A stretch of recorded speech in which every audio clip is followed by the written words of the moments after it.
Mais non, mais c'est ça qui est intéressant, Roland. C'est pas, on sait tous qui Henry. C'est, comme dit Gilbert, de décrypter pourquoi cette image est restée et quelles traces il va laisser.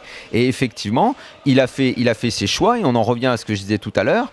Si tu veux être populaire et ne pas être aimé que des connaisseurs qui savent à quel point tu es fort, et c'est-à-dire tu veux déborder du cadre du sport et ne pas être qu'un champion sportif, tu dois être dans l'échange et tu dois donner. Henry, c'est son choix. Je ne critique même pas son choix. J'ai même pas de jugement à porter sur son choix.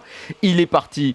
Il a fait une magnifique carrière en Angleterre, il est ensuite parti aux États-Unis et il ne revenait jamais en France. Il ne veut pas parler aux journalistes français.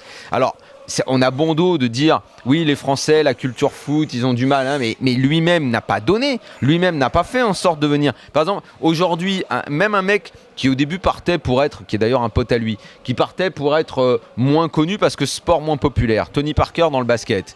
Bah, il n'empêche que lui, il a choisi de garder beaucoup d'intérêt en France, de donner souvent des interviews en France, de mettre en avant, alors que ce soit de la communication ou pas sincère, et en plus moi je pense que Parker est plutôt sincère, mais cet investissement qu'il met au service de l'équipe de France et qu'il met très en avant, ben, ça marque les gens et on est en train de parler d'un sport qui est 10 fois moins populaire que le foot. Moi, je vais te dire, donc cette notion d'échange, de don au public, ça fait que tu es populaire ou pas. Attention. Mais ça me paraît normal. Nous à la limite on est trop dedans pour comprendre et pour décrypter. On ne peut qu'essayer de décrypter ce que l'opinion ressent. Moi je me demande, alors Tony Parker c'est un cas particulier, mais moi j'ai l'impression que chez Tony Parker qui bosse avec nous RMC, parce qu'il fait une émission hebdomadaire, Tony Parker il est formaté au modèle américain et il y a aussi un plan com général autour de lui, c'est-à-dire il fait une émission de radio parce que ça sert aussi ses intérêts, ça lui maintient justement ce contact. Ouais, mais il a envie, il a envie de laisser une trace en France aussi.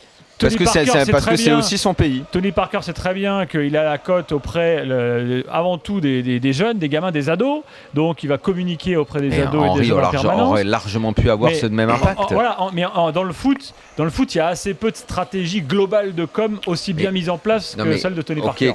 Mais je te répète que ce soit stratégie, tu as raison. Mais même si moi, je pense qu'il y a une grande part de... Et je pense qu'il est absolument sincère, Parker, dans cette envie de marquer, de laisser une trace en France aussi bien que là-bas. D'ailleurs, je crois même qu'il est presque plus populaire alors qu'il joue là-bas en France que là-bas. Ah oui, San Antonio, il paraît que c'est comme Auxerre en NBA. Mais il a le don, il essaye de donner, il est dans l'échange, il donne des interviews comme tu dis, il a l'émission ici qu'il fait. Henry, il a refusé ça, il a pas envie. Les journalistes français sont venus le voir à New York. Bon, t'as vu comment il les a reçus la dernière fois.